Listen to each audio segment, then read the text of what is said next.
আমরা সকলেই আমাদের ফিউচারে ফাইন্যান্সিয়াল ফ্রিডম হতে চাই। তার জন্য এখন থেকে আমরা প্রত্যেক মাসে মাসে আমাদের স্যালারি বা আমরা যা ইনকাম করি সেখান থেকে একটা অংশ প্রত্যেক মাসে মাসে আমরা ইনভেস্ট করি, যাতে ভবিষ্যতে আমরা ফাইন্যান্সিয়াল ফ্রিডম হতে পারি। তাই কিছু মানুষ স্টক মার্কেটে গ্রোথ ওরিয়েন্টেড পোর্টফোলিও তৈরি করে, আবার কিছু মানুষ তারা হাই ডিভিডেন্ড পেইং কোম্পানিতে ইনভেস্ট করে তারা পোর্টফোলিও তৈরি করে। যারা গ্রোথ ওরিয়েন্টেড স্টকের মধ্যে ইনভেস্ট করে তারা চায় খুব তাড়াতাড়ি তাদের ইনভেস্টমেন্ট থেকে একটা বড় রিটার্ন যাতে পেতে পারে। কোম্পানিগুলো যখনই তারা ভালো গ্রোথ হয় সেক্ষেত্রে সেখানে আমরা দেখি যে স্টকের ওপর কিন্তু একটা ভালো গ্রোথ। যারা ডিভিডেন্ডের পোর্টফোলিও তৈরি করে ইনভেস্টমেন্ট করেন সেখান থেকেও তারা একটা ভালো ইনকাম পেতে চান। তো সেই ইনকামটা তারা প্যাসিভ ইনকাম হিসেবে প্রত্যেক মাসে মাসে যাতে কিছু অ্যাড করতে পারেন সেইটার জন্যই তারা কিন্তু হাই ডিভিডেন্ড স্টকে ইনভেস্ট করেন। এই ডিভিডেন্ড স্টক দুই ধরনের ক্যাটাগরির হয়, একটা হচ্ছে গ্রোথ প্লাস ডিভিডেন্ড, আর একটা হচ্ছে হাই ডিভিডেন্ড। তো এখানে হচ্ছে গ্রোথ প্লাস ডিভিডেন্ড মানে এমন কিছু স্টক আছে সেই স্টকগুলো গ্রোথ খুব ভালো আসে এবং সেখানে কিছু ডিভিডেন্ডও তারা পে করে। আর সেকেন্ডলি যারা ডিভিডেন্ড পে শুধু স্টক হয় তারা হাই ডিভিডেন্ড পে করে, তাদের গ্রোথ হয় হয়তো একটু স্লো, তাদের গ্রোথটা হয়। তো আপনাকে ইনভেস্টমেন্ট করার আগে আপনি যদি কোনো ডিভিডেন্ড পেইং স্টকে ইনভেস্ট করতে চান ভালো ডিভিডেন্ড পাওয়ার জন্য, তাহলে কিন্তু আপনাকে আগে ভালো করে চেক করে নিতে হবে যে সেই কোম্পানি আগে ভালো ডিভিডেন্ড পে করেছে কিনা। অর্থাৎ ডিভিডেন্ডের যে হিস্ট্রি আছে কোম্পানির সেটা একবার চেক করে নেওয়া বেটার হবে। তবে আপনাকে আগে থেকে সিলেক্ট করে নিতে হবে আপনি কোন ক্যাটাগরির স্টকে আপনি ইনভেস্ট করতে চাইছেন। আপনি গ্রোথ প্লাস ডিভিডেন্ড স্টকে না হাই ডিভিডেন্ড পেইং স্টকে ইনভেস্ট করতে চাইছেন। তো আজকের ভিডিওয়ে এরকমই আমি 5টা ডিভিডেন্ড পেইং স্টক নিয়ে আলোচনা করব, যার মধ্যে গ্রোথ প্লাস ডিভিডেন্ড স্টকও থাকবে আর শুধুমাত্র হাই ডিভিডেন্ড পেইং স্টকও থাকবে। তাহলে ভিডিওটা শুরু করা যাক। আমি নিরুপমা শেয়ার শেখো চ্যানেলের পক্ষ থেকে সকল বন্ধুদের স্বাগত জানাই। আর চ্যানেলটা যদি সাবস্ক্রাইব না করে থাকেন তাহলে অবশ্যই চ্যানেলটা সাবস্ক্রাইব করে নেবেন আর পাশে থাকা বেল আইকনটা প্রেস করে রাখবেন। আমি ভিডিও আপলোড করার সাথে সাথে আপনাদের কাছে ভিডিওটা পৌঁছে যাবে। তো আগেই বলে রাখি আজকে যে সব স্টকগুলো নিয়ে আলোচনা করছি এই স্টকগুলো কিন্তু কোনোটাই আমি রেকমেন্ডেশন করছি না, জাস্ট আমার নলেজটা আপনাদের সাথে শেয়ার করছি। তো ফার্স্ট যে স্টকটা নিয়ে আলোচনা করছি সেটা হচ্ছে NMDC, national mineral development corporation. এটা হচ্ছে একটা পাবলিক সেক্টর এন্টারপ্রাইজ। এরা আয়রন অর এবং অন্যান্য মিনারেলস তৈরি করে। এরা প্রত্যেক বছরে 45 million tonnes iron or produced করে। এদের যে মাইন্স রয়েছে সেটা হচ্ছে ছত্তিশগড়ে এবং কর্ণাটকে। অন্যান্য মিনারেলসের মধ্যে copper, rock phosphate, limestone, diamond etcetera এরা অন্যান্য মিনারেলসও এরা তৈরি করে। স্টকের এখন কারেন্ট প্রাইস চলছে 211 টাকা। স্টকটা কিন্তু আমরা দেখছি যে অনেকটা কারেকশন এসেছে এবং স্টকটা হয়ে গেছে সেরকম নয়, স্টকের প্রাইস কিন্তু রিজনেবল রয়েছে। মার্কেট ক্যাপিটালাইজেশন হচ্ছে 61,830 করোড়। ডিভিডেন্ড ইল্ড এখানে আমরা দেখছি 3.44%। হাই ডিভিডেন্ড পে করে স্টক। প্রোমোটারের হোল্ডিং হচ্ছে 60.79%। এফআইসদের হচ্ছে 12.75%। ডিআইসের পজিশন রয়েছে 14.31%। পাবলিকের হোল্ডিং আছে 12.12%। তো আমরা এখানে দেখলাম কিন্তু শেয়ার হোল্ডিং প্যাটার্নে প্রোমোটার এবং এফআইস এবং ডিআইসদের কিন্তু একটা হিউজ কোয়ান্টিটি এখানে হোল্ডিং রয়েছে। অবভিয়াসলি এই স্টকটা কিন্তু ভবিষ্যতে এখান থেকে আরও ভালো শেয়ার প্রাইসের মধ্যে আমরা স্পাইক দেখতে পাবো এবং ডিভিডেন্ড পেইং স্টকের মধ্যে কিন্তু এই স্টকটা ভালো ডিভিডেন্ড পে করে। নেক্সট যে স্টকটা নিয়ে আলোচনা করছি সেটা হচ্ছে ইন্ডিয়ান অয়েল কর্পোরেশন লিমিটেড। এই কোম্পানি ইন্ডিয়ার লার্জেস্ট ইন্টিগ্রেটেড এনার্জি কোম্পানি। এছাড়াও ইন্ডিয়ার অয়েল রিফাইনারি এবং পেট্রোলিয়াম মার্কেটিং সেক্টরে এই কোম্পানি লিডারশিপ পজিশনে রয়েছে। এই কোম্পানির কারেন্ট প্রাইস চলছে 177 টাকা। মার্কেট ক্যাপিটালাইজেশন হচ্ছে 2,49,438 করোড়।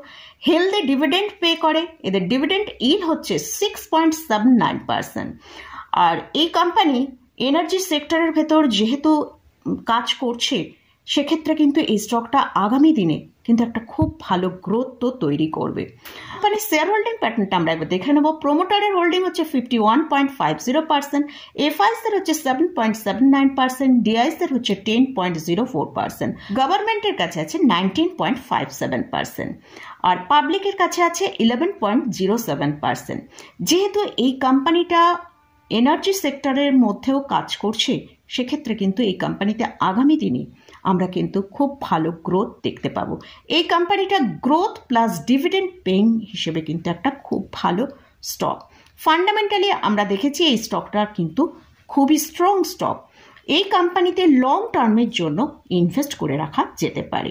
স্টক প্রাইসও যে খুব হাই হয়ে গেছে সেরকম কিছু না, তো এই পজিশনেও কিন্তু স্টকটাকে বাই করা যেতে পারে এবং ডিপসে অবশ্যই বাই করা যেতে পারে।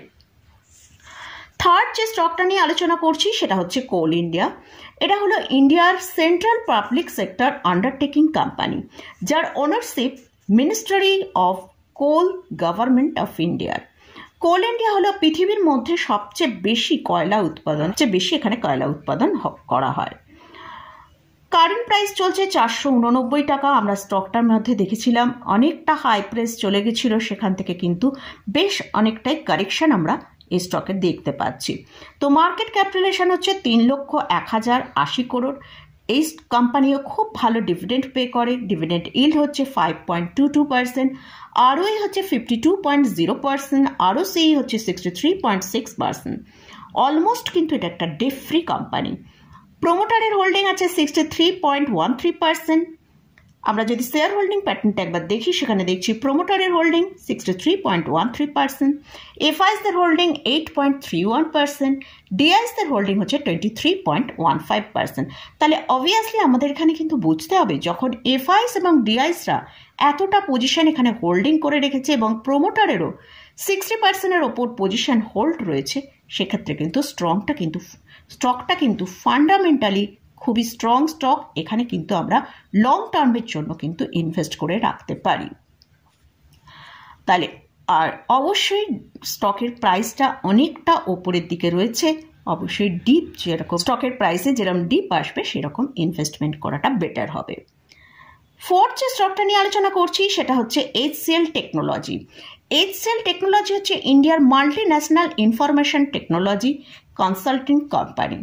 এই কোম্পানি ফান্ডামেন্টালি খুব গুড কোম্পানি। এই কোম্পানির কারেন্ট প্রাইস চলছে 1,756 টাকা।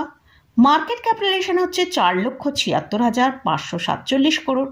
ডিভিডেন্ড ইল্ড হচ্ছে 2.96%। আমরা যদি এই স্টকের একবার প্রাইস চার্টটা দেখি, আমরা স্টকের প্রাইস চার্টটা দেখছি, সেখানে স্টকটা কিন্তু একদম হাই ভ্যালুতে ট্রেড করছে। তাই স্টকটা অনেকটা দাম বেড়ে গেছে। যদি স্টকটার ভেতরে আমরা ডিপ দেখতে পাই, সেক্ষেত্রে বাই করাটা বেটার হবে। এবং যদি স্টকের মধ্যে স্প্লিট আসে, সেক্ষেত্রেও কিন্তু আমাদের কাছে একটা খুব ভালো অপরচুনিটি হবে। আর এই কোম্পানির যদি শেয়ার হোল্ডিং প্যাটার্নটা দেখি, প্রোমোটারের হোল্ডিং আছে 60.82%, ডিআইসের হোল্ডিং আছে 18.45%, এফআইসের হোল্ডিং হচ্ছে 15.77%। লাস্ট যে স্টকটা নিয়ে আলোচনা করছি সেটা হচ্ছে আরইসি। এই কোম্পানি হচ্ছে সেন্ট্রাল পাবলিক সেক্টর কোম্পানি। এটা ministry of power undertaking company. এদের যে ডিভিডেন্ডটা পে করে সেটা হচ্ছে 2.63%। স্টকের প্রাইস যদি দেখি, সেটা হচ্ছে 607 টাকার কাছে ট্রেড করছে। এই স্টকেরও যদি প্রাইস চার্ট দেখি, স্টকটা কিন্তু একদম হাই ভ্যালুয়েশনে ট্রেড করছে। তো এই স্টকের মধ্যে যদি কারেকশন আসে, তাহলে বাই করাটা বেটার হবে। কারণ আমরা জানি পাওয়ার সেক্টরের কিন্তু দিন দিন ডিমান্ড কিন্তু বাড়ছে, তাই এই কোম্পানিটাও কিন্তু আগামী দিনে একটা ভালো গ্রোথ এখান থেকে দেখাবে। তো আমরা যদি এই কোম্পানির শেয়ার হোল্ডিং প্যাটার্নটা একবার দেখি, প্রোমোটারের হোল্ডিং হচ্ছে 52.63%, এফআইসের হোল্ডিং হচ্ছে 20.43%, ডিআইসের হোল্ডিং 14.88%, আর পাবলিকের হোল্ডিং হচ্ছে 12.21%। তো যদি স্টকের প্রাইস আমরা নিচের দিকে আসে, সেক্ষেত্রে কিন্তু আমরা দেখেছিলাম স্টকটা অনেক হাই প্রাইসে ট্রেড করছিল। মার্কেটে কারেকশান আসার ফলে কিন্তু স্টকটাকে আমরা নিচের দিকে আসতে দেখছি, কিন্তু তাও এখন যে প্রাইসে আছে সেটাও কিন্তু অনেকটা হাই প্রাইসেই রয়েছে। তো স্টকে যদি কারেকশানে স্টকটাকে আমরা ডিপে পাই, সেখানে বাই করাটা বেটার হবে। তো মোটামুটি এতগুলো স্টক নিয়ে যে আলোচনা করলাম, সেই স্টকগুলো কিন্তু কোনোটাই আমি বাই রেকমেন্ডেশন করছি না। আপনারা যদি এই স্টকের কোথাও কোনো পজিশন নিতে চান, তাহলে অবশ্যই তার আগে ভালো করে চার্ট অ্যানালিসিস করে নিয়ে এবং ফান্ডামেন্টাল অ্যানালিসিস করে তবেই কিন্তু পজিশন নেবেন। কারণ আমরা ডিভিডেন্ড পেইং স্টকগুলো যখনই ইনভেস্ট করি, লং টার্মের জন্য ইনভেস্ট করি, তো সেই জন্যে অবশ্যই ফান্ডামেন্টালি স্টককে ভালো করে চেক করে নিয়ে তারপরই ইনভেস্টমেন্ট করবেন। তো মোটামুটি আজকের মতন ভিডিওটা এখানেই শেষ করছি। ভিডিওটা যদি ভালো লাগে অবশ্যই লাইক করবেন, শেয়ার করবেন, সাবস্ক্রাইব করবেন। ধন্যবাদ।